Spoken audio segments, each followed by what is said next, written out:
Okay, we had a great Bible study yesterday. Oh yeah, praise God. Sitting here drinking my large 7-Eleven coffee.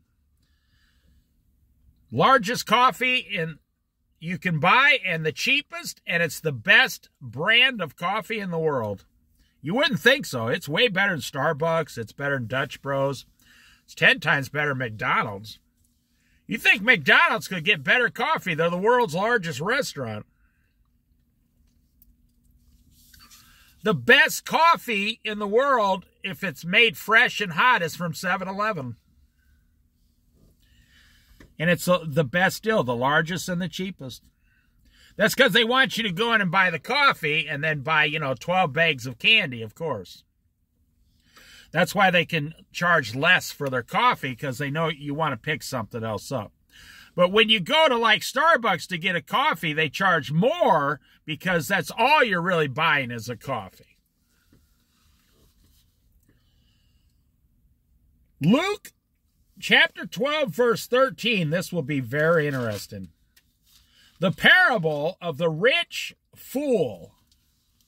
Now listen to what God calls this man. The parable of a rich man, no. A rich young man, no. The parable of a rich fool. Have you ever done a study? You can just look up on the internet verses that have the keyword fool, F-O-O-L, in the Bible. And then just read through 20 or 30 of those, and that's how you do a study. It only takes them like 15 minutes. You can study anything you want in 15 minutes in the Bible just because we have the internet today.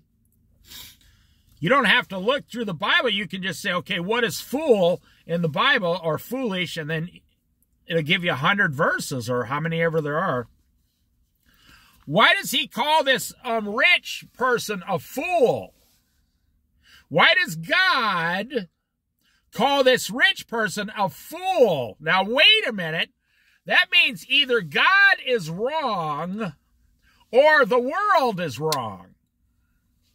Because as soon as you become rich in America, you're considered wise. You're a wise person. So, we know God is not wrong, obviously. Well, that means that you are wrong, and I am wrong. The American Christian is wrong when they say, well, wait a minute. If God says one thing, but we in America say another thing, well, guess what, my friend? That means you and I are wrong, because God cannot be wrong. That's another way you tell the truth, or decipher the truth. Figure out what's true and what's false. What does God say is something the way it is?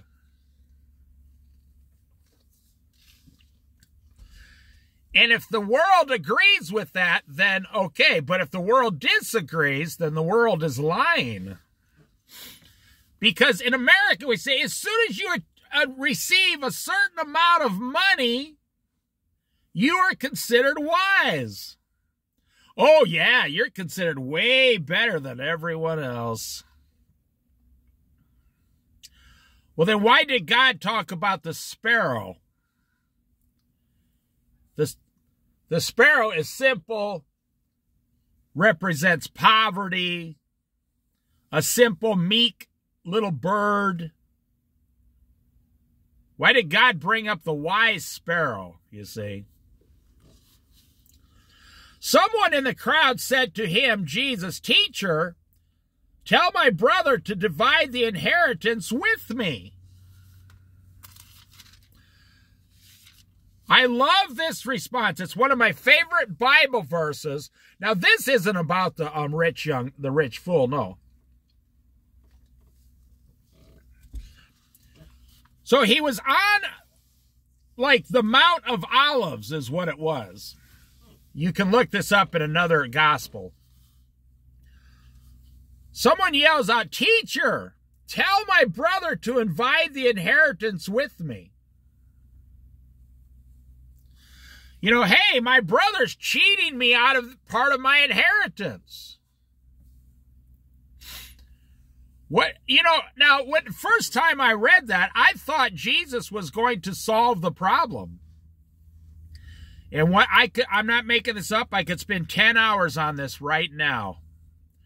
This goes to the same thing. Martha, Martha, you are troubled about many things, but your sister Mary has chosen the one thing, Jesus, the only thing needed.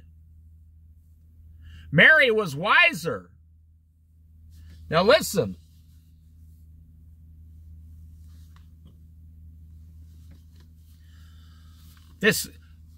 Tell my brother to split my inheritance with me. Now listen to what Jesus says.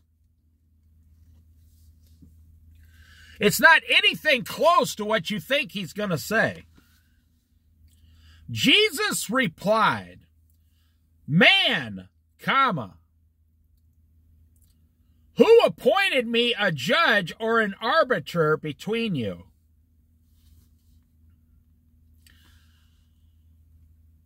I will paraphrase this. Jesus is saying, what do I look like? A lawyer?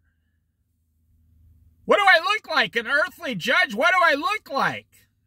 A mediator? What do I look like? A guy who takes care of wills? And death certificates? And in other words, Jesus said, I, God, don't care about you and your brother's inheritance like in that way. And that is good news. I'll tell you why that is good news. Hey, look at this big boat out here. This big, huge. They're going out fishing down here. Winchester Bay.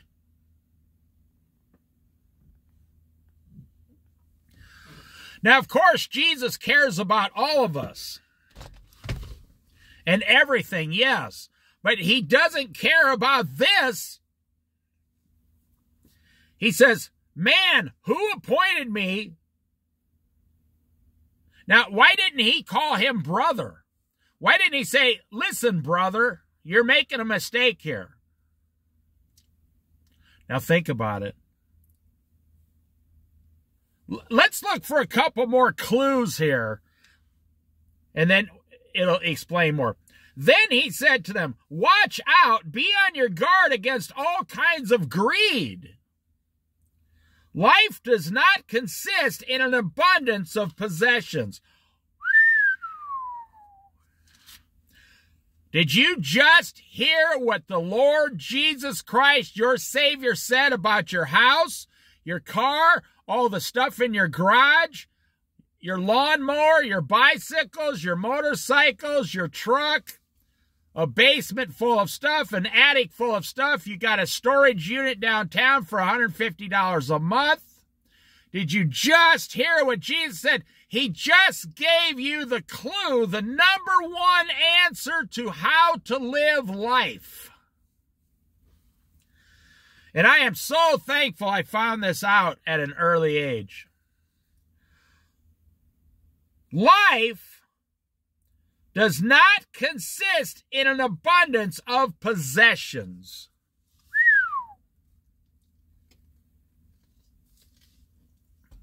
Wow. Does that sound like the opposite of America? Now, I know I'm offending most of you, and I know that I'm only reaching a few of you. Because, and I'm not the one doing it, Jesus is using me just to reach a few of you, wake up just a handful of you. Because most of you are not ready to wake up yet. Now, you are believers in Christ, and you are going to heaven by believing, yes. But you're living life going around collecting an abundance of more possessions, more possessions, more possessions. You're going around, you think your life, you think the reason you were created is to buy more stuff. And when you do that, you really don't know who you are.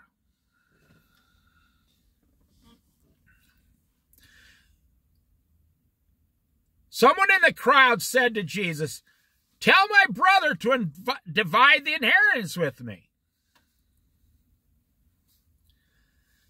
Jesus replied, "Man, who appointed me a judge or an arbitrator between you?"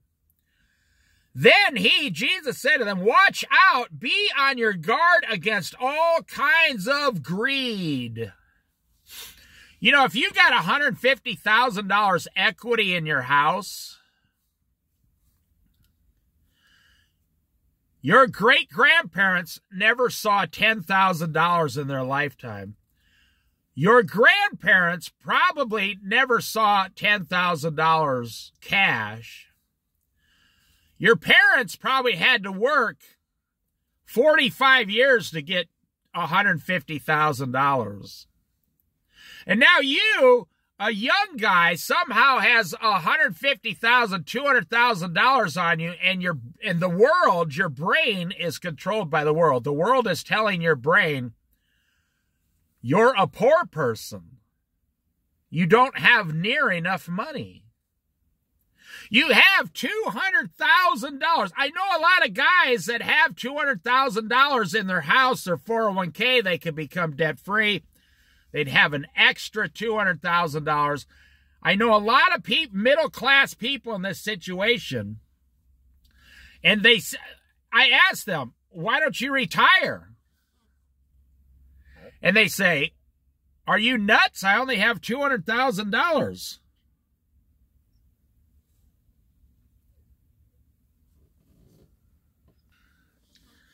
So you see, I know these people that you have $200,000. I say, "Why don't you semi-retire?"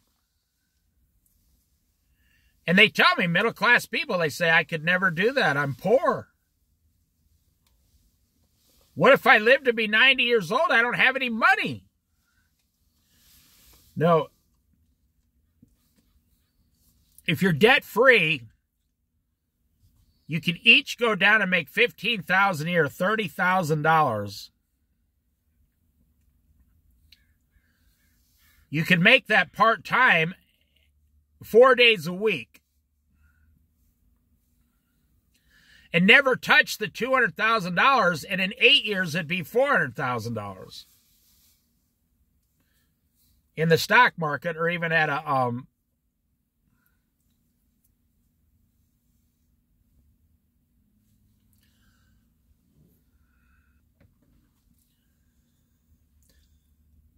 You know, I'm sitting here talking about the problem these people are having with the inheritance here with the brother. And this person's dog, it was just like a 9-month-old boxer puppy with unlimited amount of energy. The dog got away from the woman here, ran as fast as it could over to my car, and started scratching the side of my car. Now, I own a 20-year-old car, so I don't care.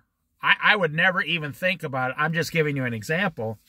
And the woman looked at me. She's like, "I'm so sorry." I'm like, "That, no problem."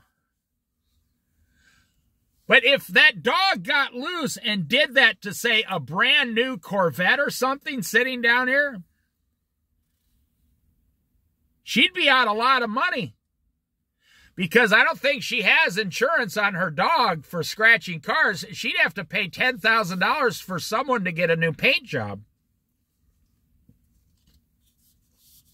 Now, you guys know me. Even if I owned a brand new Corvette, I wouldn't. I'm a Christian. You're not supposed to sue people, and you're not supposed to go to court. You're worried about your possessions.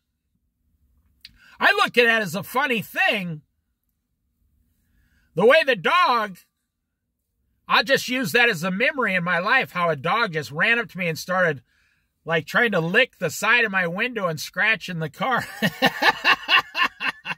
I think it's funny. I'm like, man, I wish I could run as fast as that dog. That was incredible. What happened was the dog got too excited because it was a 9-month-old puppy, but because it saw some Canadian geese. So it started running towards the geese, and they flew away, of course. And then it started looking around, and then it saw me and started running up to me. It's the exact same example. Lord, Lord, tell my brother to split the inheritance with me. It's the same exact example. Lord, Lord, I have to go sue this woman because she put some scratches on my car. And what does Jesus say to all of these types of things? Man, who appointed me a judge or an arbiter or a lawyer between you? Then he said to them, watch out. Be on your guard against all kinds of greed. Life does not consist in the abundance of possessions. And he told them this parable. The ground of a certain rich man yielded an abundant harvest. This is definitely one of my top 10 favorite stories in the Bible right here.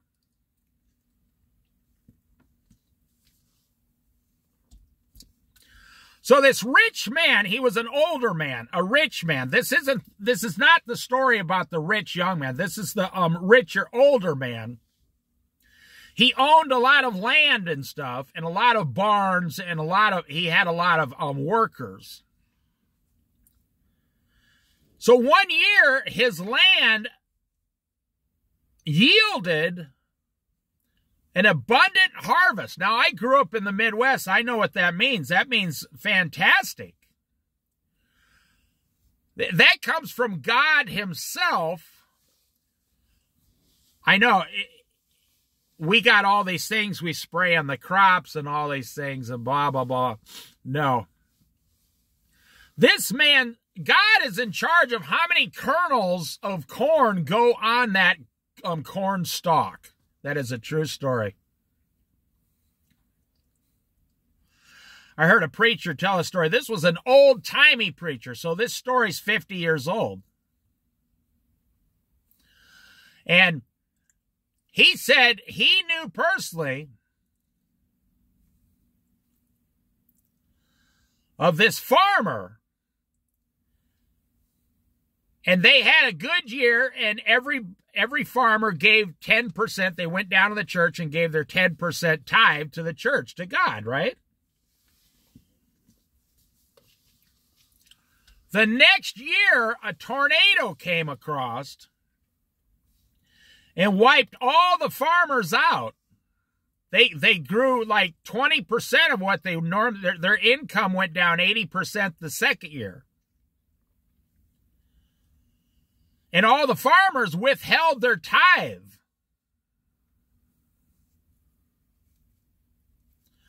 Except this one farmer asked the pastor, what should I do? And the pastor says, give God 10% of what you have. And it was hard for him to do. And he gave God it to 10%. And the next year, the third year, all the farmers suffered a torrential rainstorm, except the one farmer, he had double his crops. So he made up for that year and the previous year. He was the only farmer in that place that had double. The preacher said you could go up to his property, drive down that gravel road in the old pickup, and you could see he was the only person there that had all the corn beaming, and all his neighbors' corn was not going because the rain, he said, the farmer told him the rain came up on, it was like this torrential rainstorm, was destroying his farmer's field, and when it got to his house, it stopped and went over and started again at his neighbor's house. So, he gave 10% of his abundance, right? Now, I'm telling you this story so we can get to the next story you're going to see here in a minute. So, in abundance. So, the third year, okay, the neighbors that got destroyed, their crops fell even more, and they didn't even have enough for food, so they didn't give again. I wonder how many thousands of times this has happened throughout history. You go back to the Jews in the Old Testament, and God literally says, if you read all those old laws and all the old blessings and everything, God says, if you do this, I will give you this. If you start doing these other things, I will tear you apart. Wow. So this man, the second year he gives his tithe, but it's in abundance. The third year, everybody plants, and a drought starts. There's a drought in this land in the Midwest. I've seen these things happen in the Midwest, yes. And so, this guy's crop during the drought received gentle rains. You think I'm making this up? The old-timey preacher, no, he wouldn't lie about this. They didn't lie about a lot of things back then because, they didn't have the internet. It was just daily living. I mean, God was just showing them. So the third year, the guy has the same amount of corn, triple.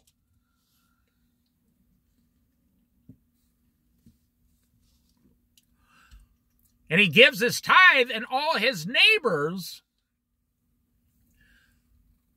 all of their ground is now in a drought. And what are they doing? They start blaming this man. Because of jealousy, they start blaming the man. But the preacher made the point. It was very clear. It was extremely clear that the man who did what God wanted and gave the 10% tithe was blessed beyond measure.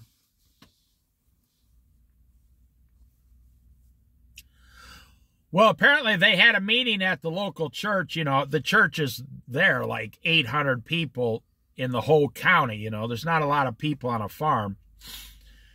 And the preacher explained to him, make your tithe. So some of the farmers tithed out of their poverty, and their farms started coming back. When you do that, you're saying, Lord God, I trust you. Now listen.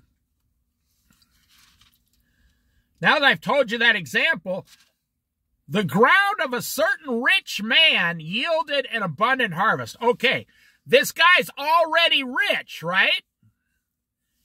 It doesn't say this abundant harvest made him rich that year. No, he was already rich. The ground of a certain rich man. He's already wealthy. Yielded an abundant harvest. Now you think, well, this guy must be living right. That's why God is blessing him. Not necessarily in this case. You'll see, in this case, God was testing him. He was testing this man to see what he would do. You got to be careful sometimes when you start receiving one blessing after another. And then you go back 3 verses, or 2 verses. Be on your guard against all kinds of greed. Life does not consist in the abundance of possessions. You think, I'm so rich, I'm going to go get more possessions. I want to take this opportunity now. My dad had a pickup, a 1967 Chevy C10. And he owned it for 17 years.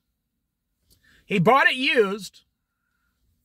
He bought it used like in 1969, or I think he bought it like 1975. So he, back then he bought almost a really nice truck, like $1,200 or something. I mean, that was an extremely nice truck back then. That'd be like a $12,000 truck today. And so my dad drove that back and forth to work 30 miles a day for 17 years. It had a 350 engine in it. He put the battery, tires, hoses, Me and my dad put 150 pickup loads of wood into the back of that truck and hauled it out of the field. Now, this truck looked like a farm truck. It looked used. It wasn't pretty. You wouldn't want to take it, to the ball or nothing like that. No, it was kind of an ugly truck. But the engine, and it was a stick shift. It had 3-speed and granny low gear. That's what they called it back then. They call it the granny gear.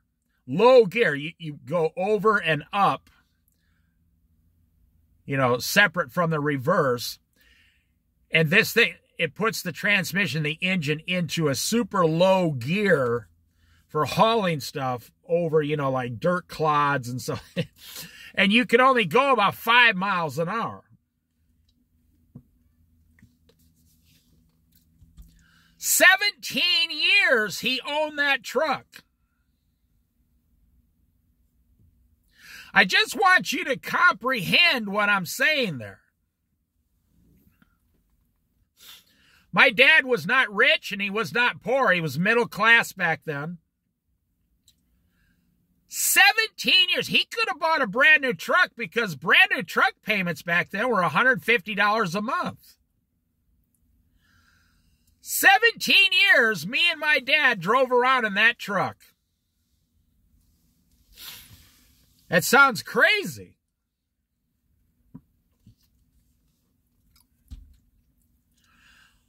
When my dad passed away, my older brother was doing the estate, and we had an auction for all the stuff around there.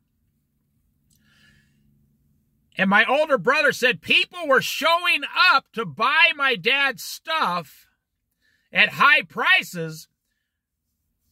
And they said, why are you paying so much? They said, because I know your dad took care of the engine. I'm going to buy this truck. It was a different truck, but I'm going to buy this truck just for the engine in the truck. And they bought some other engines out of the garage and things. They said, we know that your dad took care of the engines in his stuff.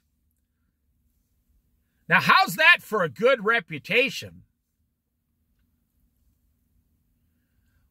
At your funeral, people say, yeah, oh yeah, we know your dad. That's amazing. Okay, so this man, a rich man, yielded an abundant harvest, his ground. Now, the man didn't do it, God did it. Why did God do it? He was going to test this man. He thought to himself, the rich man thought, what shall I do? Right there's your first mistake. Never, ever ask yourself what you should do. Never, ever ask yourself, what should I do with my money? What should I do tomorrow? What should I do about this? No, no, no.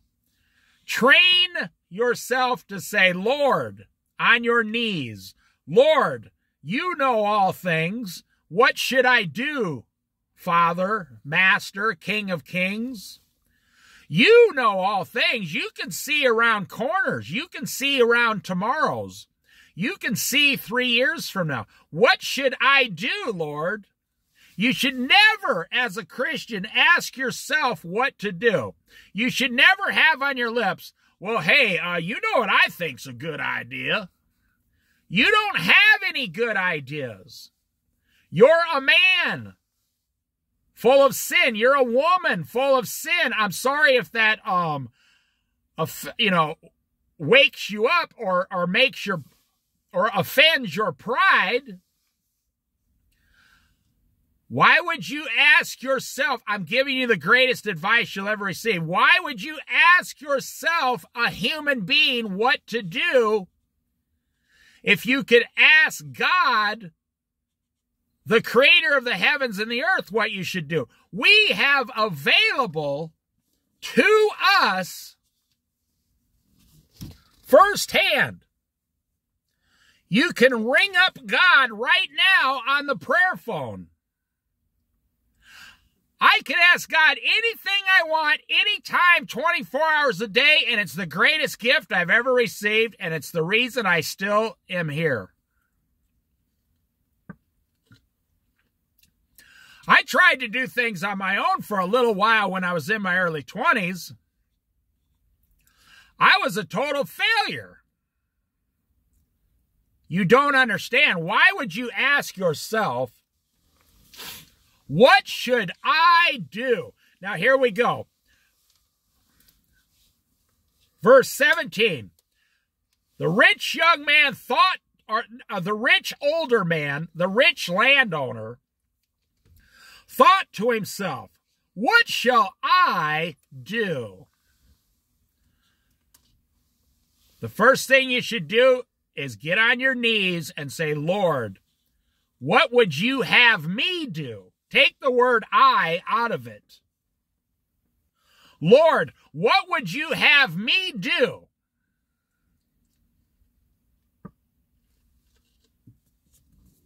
So when you become rich,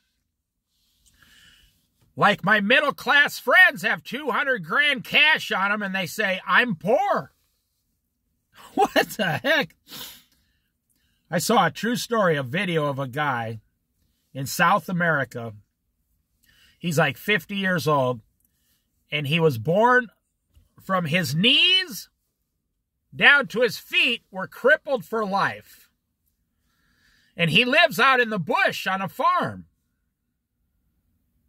And he can't, there's wheelchairs won't work there. So and the parents died, and he was in charge of taking care and feeding the sister by age like 10.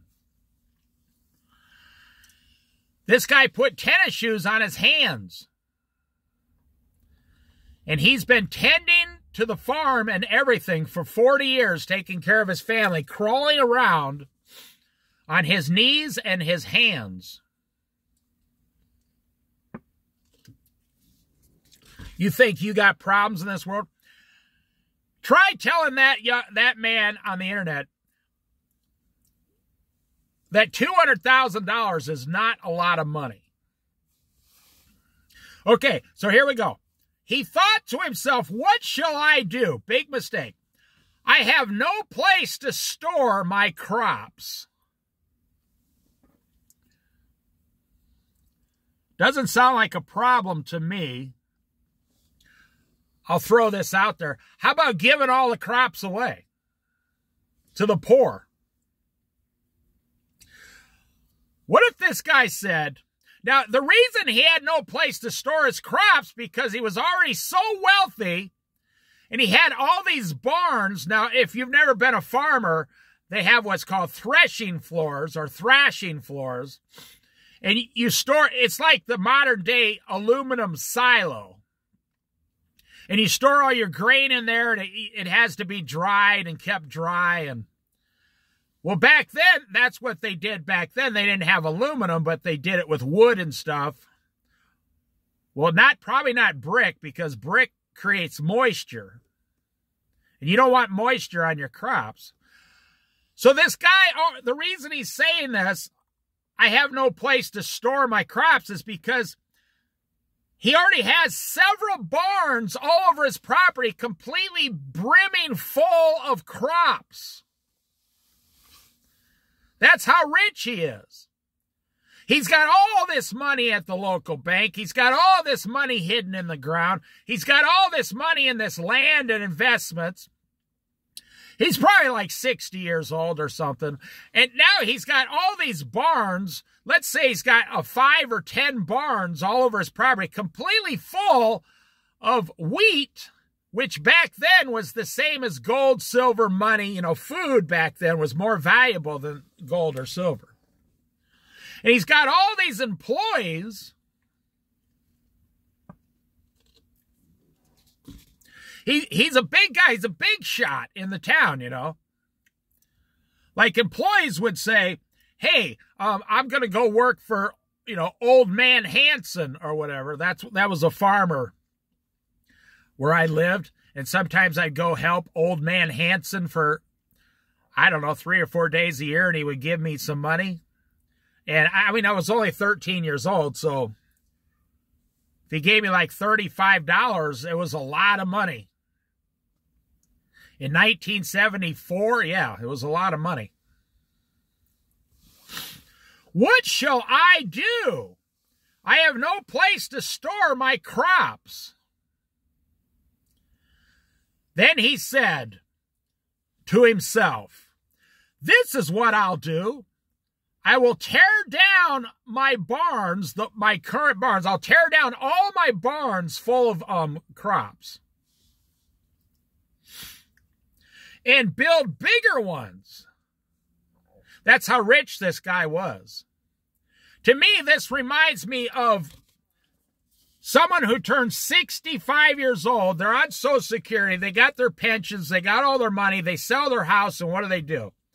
Do they downsize? No.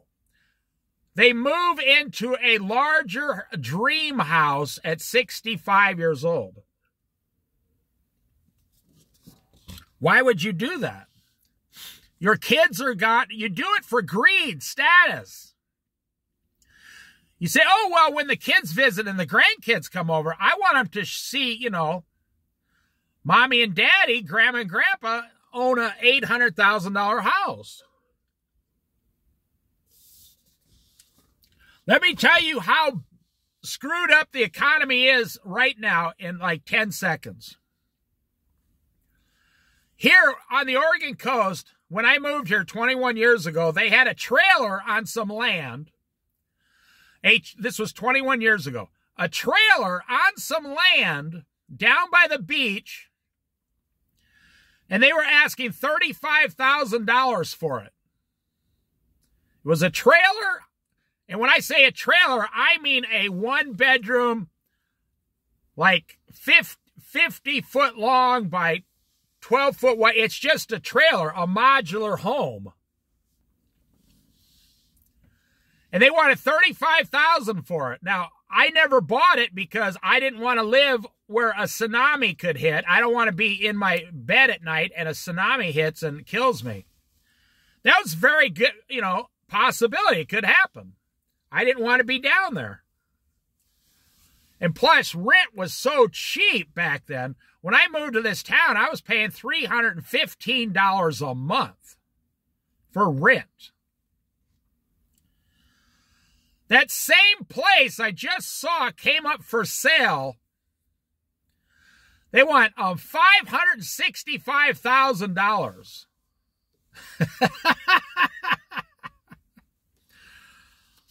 Listen, let's go back. Watch out. Be on your guard against all kinds of greed. Don't you see that greed is killing this society? Greed is killing the American dream. The teachers, they don't want to teach. They want $100,000 a year. The doctors want $250,000 a year. The nurses want $150,000 a year.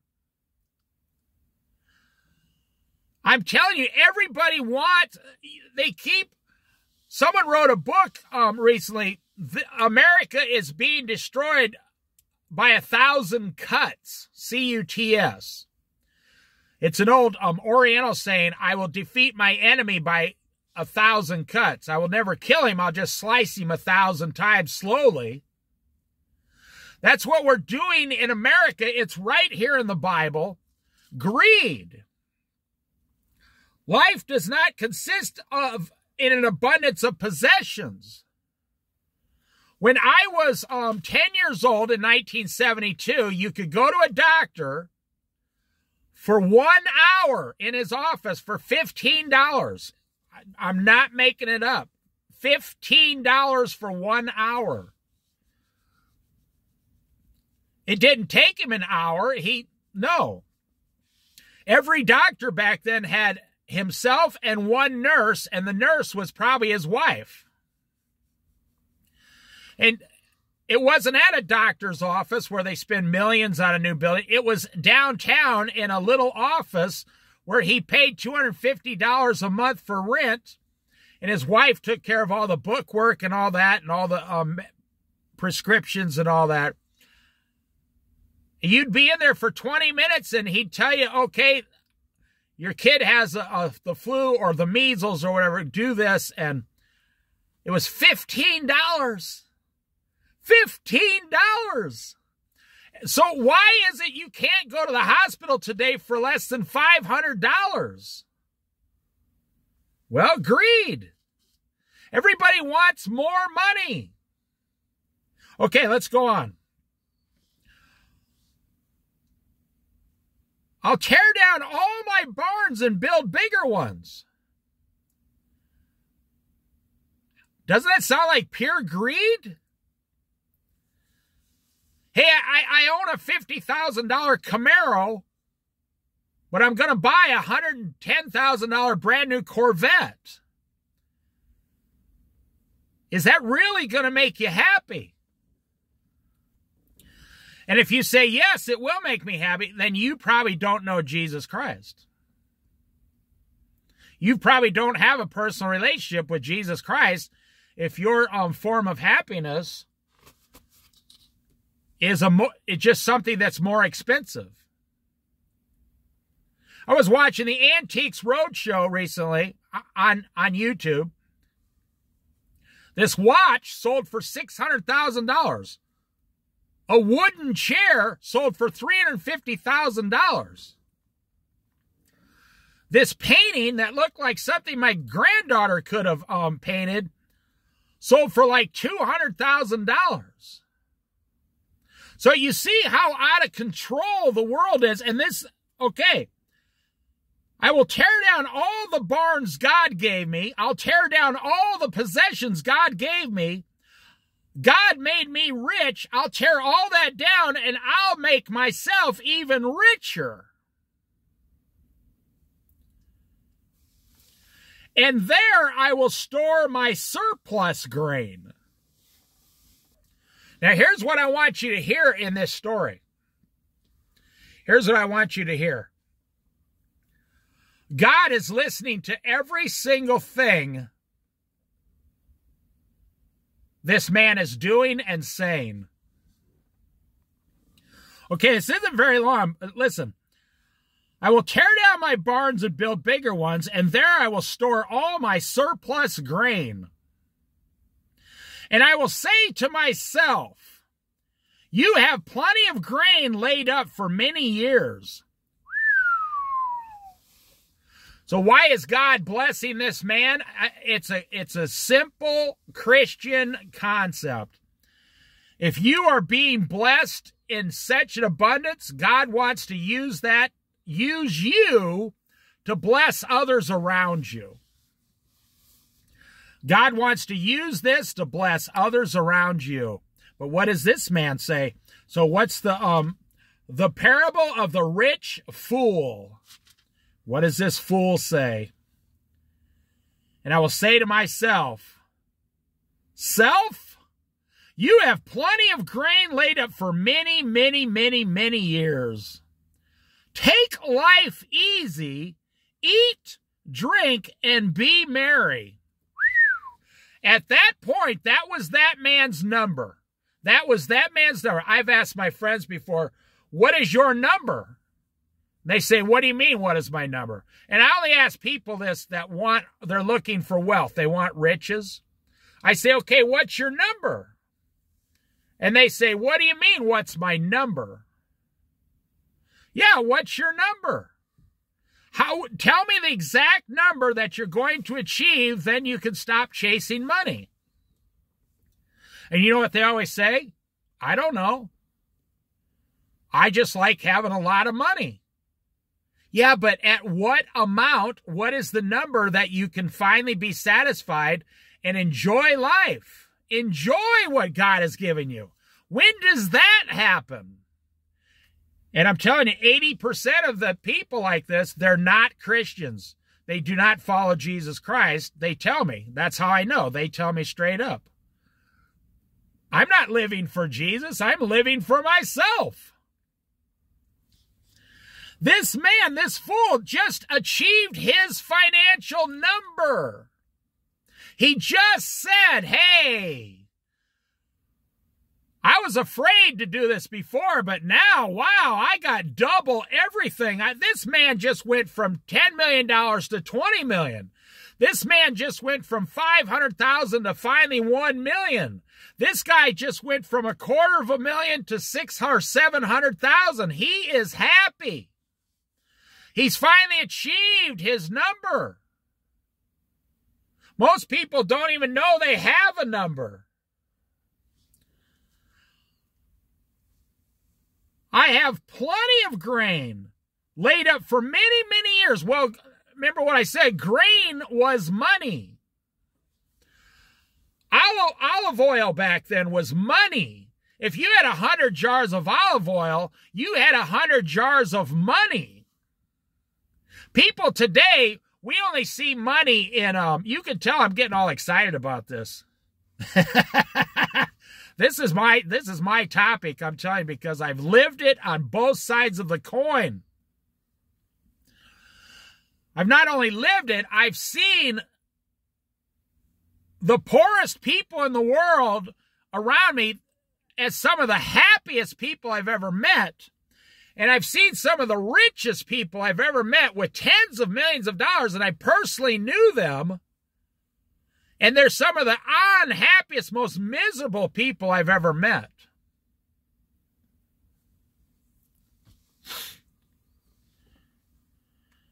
I will take life easy, eat, drink, and be merry. Now, here we go. God shows up. When God shows up, okay, hang on. Now, is God going to agree with all of this stuff? You know, it's good news when God shows up, or it's bad news when God shows up. Now, it's good news if you're doing, when the master shows up and comes back home, if you're doing what the master told you to do, and the king comes back home, then you're on the right side. He says, oh, I see you took care of things while I was gone for a while, but Jesus is never actually gone. I just want to throw that in there. He will say, good job, well done, my servant. But will he say, let me serve you for all? No, he will not. He will say, get my food ready. I'm home now, so prepare my favorite meal. And then we can sit down and talk after I eat. The servant is still the servant.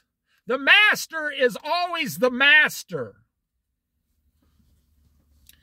So God just showed up. Is it going to be good news or bad news? You think God's going to say, hey, that's a fantastic plan. You should take all the blessings I gave you and just sit back and take a world cruise, go to the Bahamas, you know, buy a big house, you know, get a better wife, you know, whatever. You think God's going to agree with that?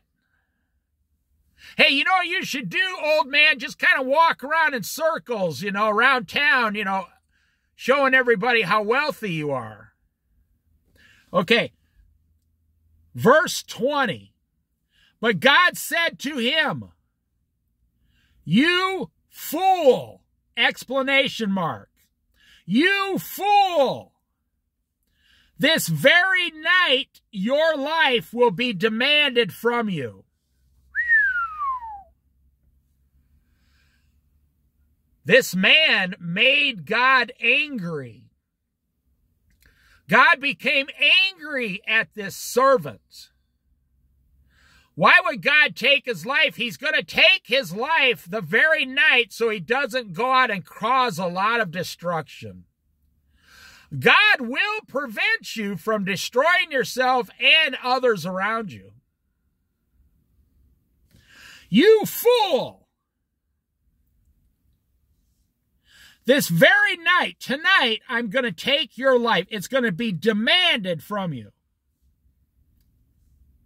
That's why I say, let's go back. Jesus said, watch out, be on your guard against all kinds of greed. Life does not consist in the abundance of possessions. Go tell Jesus the last big thing you bought for over $1,000 and see what he says. Hey, Lord, check out this new TV I just got. He'll say, so what? I don't care about TVs. Who appointed me a judge or a lawyer? No, I don't care about your TV. I'm trying to save your soul. I'm not trying to save your Netflix or, your cable company. You fool, God said, this very night your life will be demanded from you. Then who will get what you have prepared for yourself?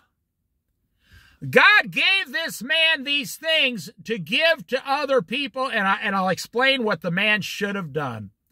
And God would have been pleased with him. I've thought about this for 40 years of reading this. Then who will get what you have prepared for yourself? Well, whoever God gives it to next. This is a great example of what's going to happen on Judgment Day. Those who gave up the things of this world and followed Jesus, you are going to receive 100-fold for all eternity.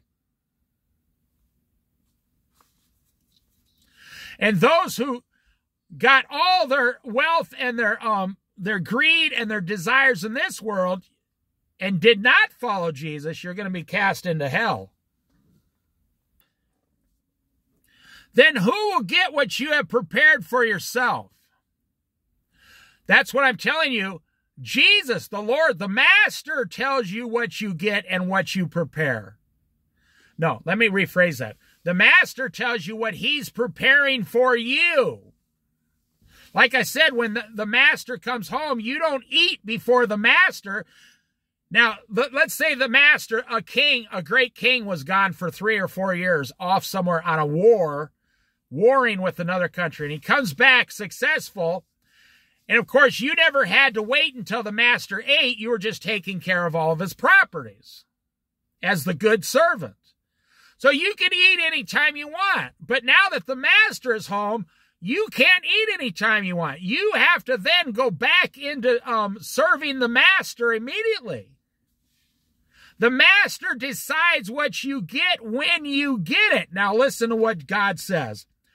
Now, you fool, who is going to get all the possessions that you have prepared for yourself? Question mark. What are you preparing for yourself? This is one of the greatest tricks the devil is playing on the American person. The American Christian, I could say all of America because we're all falling for it. There's a much, much better way to create this society.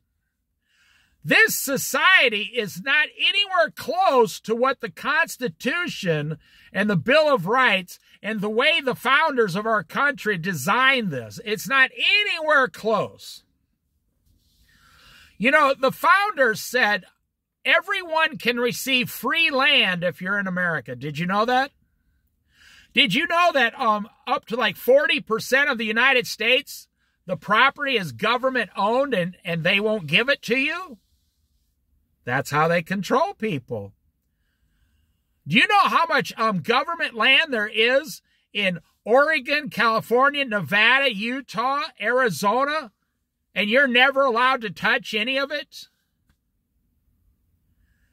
And parts of Texas? You can drive 4 hours in Texas and never see anything but dirt in western Texas. And it's all government owned. But our founding fathers said,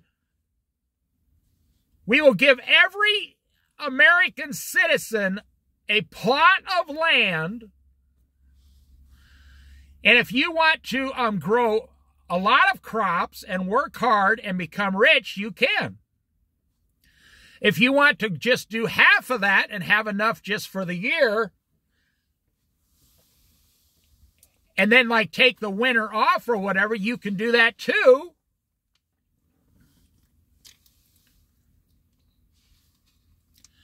Each man's, whatever each man made was up to the man and his God. What do we do today? You can't buy a piece of property in America for less than $100,000, and the average person doesn't have $100,000. So what happened? Who owns America? It's not the federal government or the state government. It's the banks. Whoever's borrowing the money for you to buy the land owns you and the land and the money. And that is the complete opposite of what the founding fathers created. And that's the original capitalism. I go out and I grow 20 acres of corn, and I shuck it all and get it in some bags, and I go down to the market.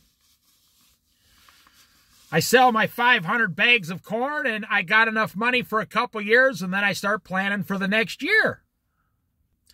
And do you know that America was 100% tax-free back then? Because the King of England was overtaxing the citizens. That's why they rebelled and came to America.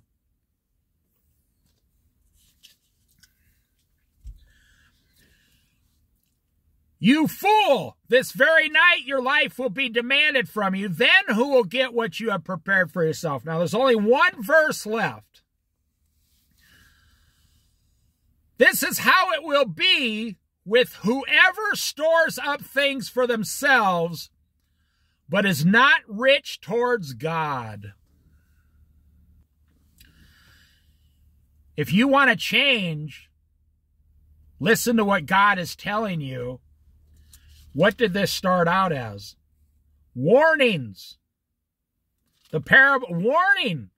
What did Jesus say? Watch out. He's giving you a warning. Do not be greedy.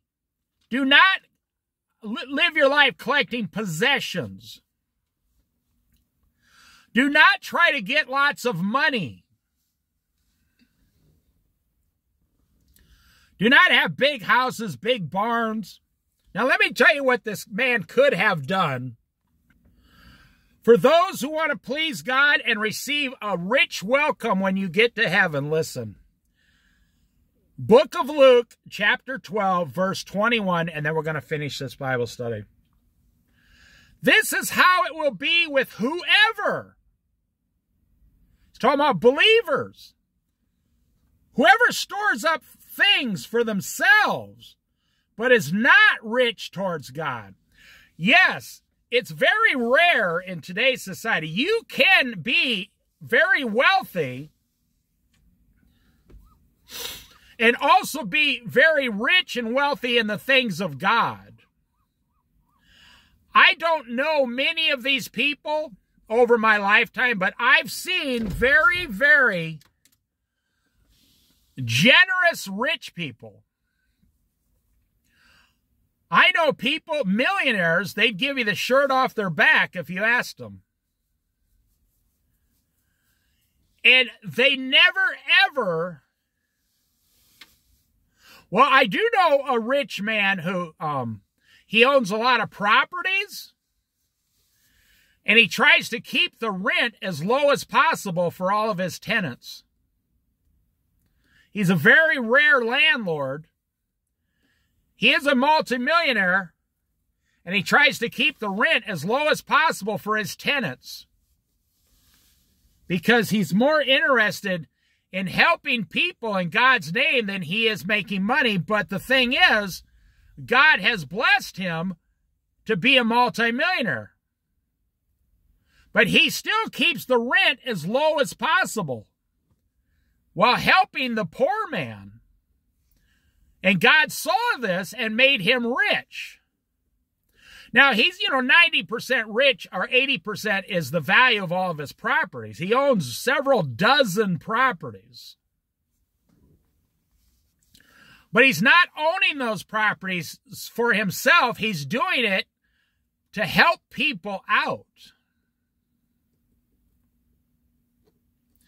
This is how it will be with whoever stores up things for themselves but is not rich towards God.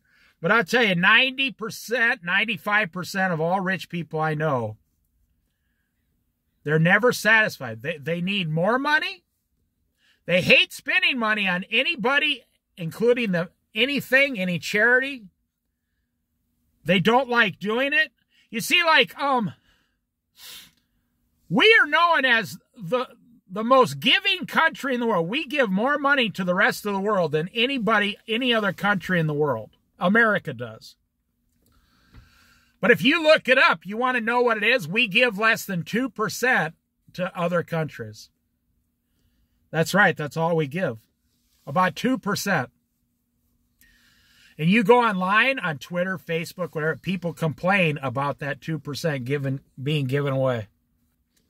So if you want to say America's the best country for giving, well, for 2% we are. We give away about 2% of all the taxes to other countries, to dire poverty countries.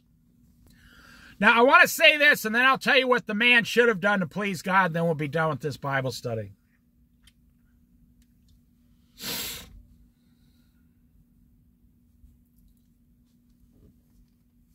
Well, let me just tell you what the man should have done. So this man is sitting there, and he already has barns, several barns, overheaping with crops and grain. He's already a multimillionaire. This is what a godly man would have done, and God blessed him so much. God blessed him so much that he didn't even have a place to store any of his grain. What the man should have done was keep his old barns because they're already doing good. He should have taken all the grain that was already in his barn from the past 3 or 4 years, order the workers, hey, do you guys want to make double wages this year? I have extra work for you. They just said, sure. We thought the job was over because we picked all your harvest. Nope, I got another job this year. It's going to pay you. I'll double your wage if you help me here. We're going to empty all my barns of all the grain that's in them now, and we're going to clean them out. The old barns. Then we're going to take all the new grain and put it in the older barns. I will still be a multimillionaire. And all that older grain that is, ready to sell and stuff, it's still good grain or wouldn't be there. You'd be surprised how old some of the food is in your breakfast cereal. If you knew, you wouldn't eat it. That's why they cover it with sugar. So take all that grain out, and let's say he had 100 workers working for him. Go tell all your workers, here's what I want you to do. I want every one of you to fill up 10 sacks of grain and take them home to your families. And they go, wow, you're going to pay us double and give us each 10 sacks of grain. And you tell the workers, for those of you who have been working for me, some of you have been working for me for many years, this is a one-time blessing that God's giving us. I don't know if it's going to happen again next year. But for right now, it happens. So I pay your wages, take 10 sacks of grain each home, 50-pound sacks, 500 pounds of grain. That's enough to feed your family for the whole year. Then this guy would have had 90% of his grain left, the old grain, right? He still has all the new grain in the barns. That job's done. Now you got 90% of the old grain. You're going to go down to the widows and orphan fund down by the synagogue, And you're going to give half of that old grain to the poor widows and the orphans so they have enough food for 2 years. You see how this is pleasing to God. Okay, so now you had 90%, so half of that would be 45%. Now you still have 45% of all that old grain left, which is worth a lot of money. So now you go to the priest at the synagogue, and you give them like a double offering, like 20%, 25%. And then you take the other 20% and sell it and just put the money in the bank so it starts growing. And at that point, what you do is you say, Lord, you have overblessed me. I have too many blessings. Maybe I should sell some of these properties.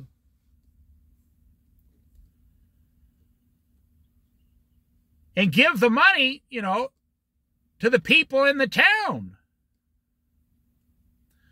Now, back then, each town was, it was like Nazareth or, there was only a few thousand people in each town.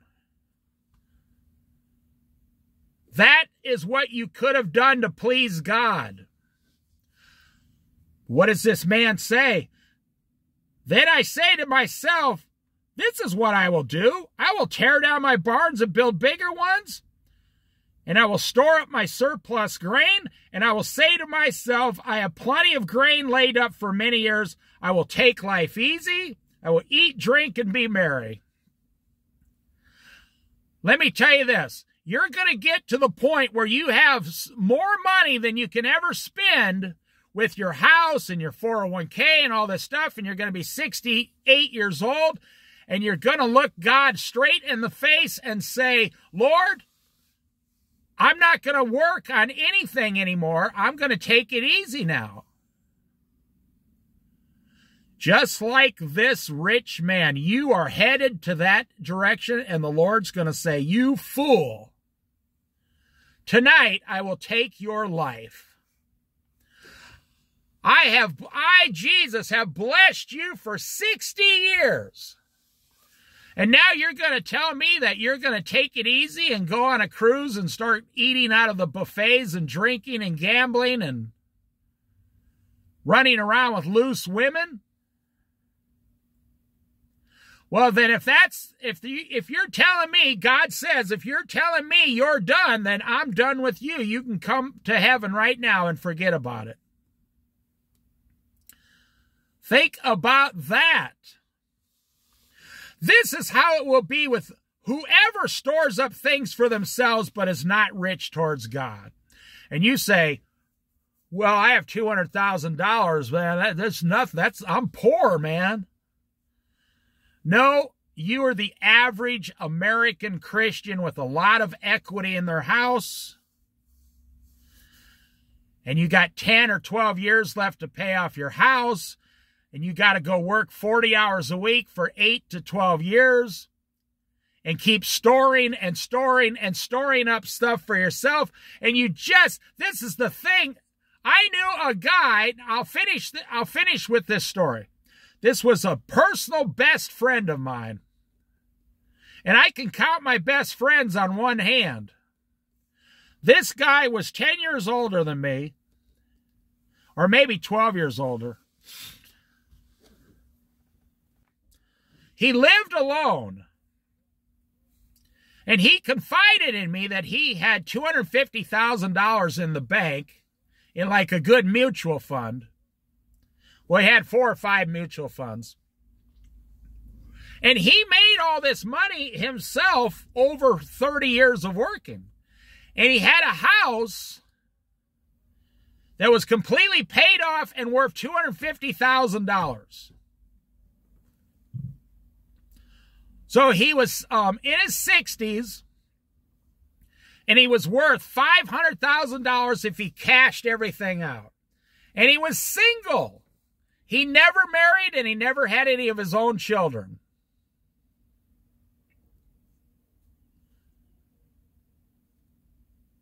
And I worked with him at a certain place. I won't say where, but that's how I knew him for the whole 21 years I've been out here. I told him, follow Jesus, sell your house, cash out, do something. Every year, he said, well, he was a Christian. He was a Catholic Christian. He said, yeah, I'm going to do it. I'm going to do it. But then you know what? The stock market, just like today, the stock market kept doing better and better and better, and his investment kept growing and growing.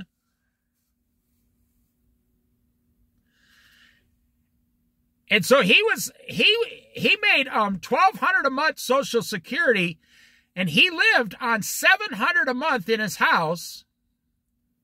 He had a 1,500 square foot house. He lived on $700 a month for many years, 10 years. And he put the other $500 every month into his mutual funds.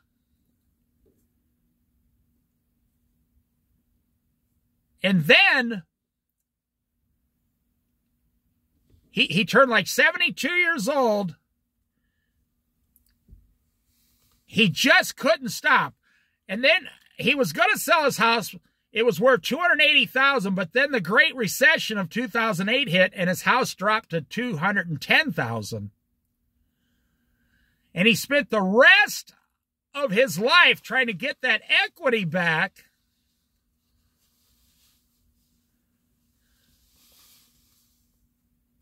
And his house never went up over $260,000 again. It never came all the way back, and it really bothered him because he walked out of his house one day with a coffee in his hand, just walked out of his house, had a major stroke, fell down right flat face in his yard. Boom. He was unconscious in the hospital for 3 days, and he passed away. And what does it say? God said, then who will get what you have prepared for yourself?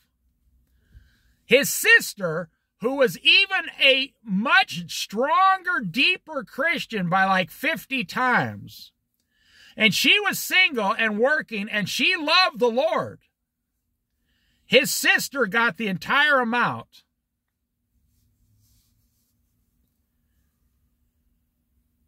The Lord gave it to his sister, gave the whole thing to her, $500,000. And I'm telling you, you don't think so? She was serving the Lord. She was following the Lord, and he stopped following the Lord. And I can tell you, I seen it. I witnessed it firsthand. This is how it will be with whoever stores up things for themselves but is not rich towards God. Now, I want you to think about that. My friend believed in the Lord, but he stopped serving the Lord the last few years of his life. His sister believed in the Lord and never stopped serving the Lord. And that is the way the story went. So if you think, oh, I'm going to keep going and going and going until I'm 68 years old, I'm going to have all this money, who will get what you have prepared for yourself? Because God has not prepared this for you. You have prepared it for yourself. And if you think, why doesn't God stop me? Well, let me tell you, God doesn't work in your time zone, my brothers and sisters. A day to the Lord is a year is a day, 1,000 years is a year. You know, the Lord isn't stuck in your time frame. The Lord will let you totally go 30, 40 years because up in heaven, that's like 4 days in heaven. The Lord will let you go and go and go to test you and see, does my servant love Jesus more or does he love money more?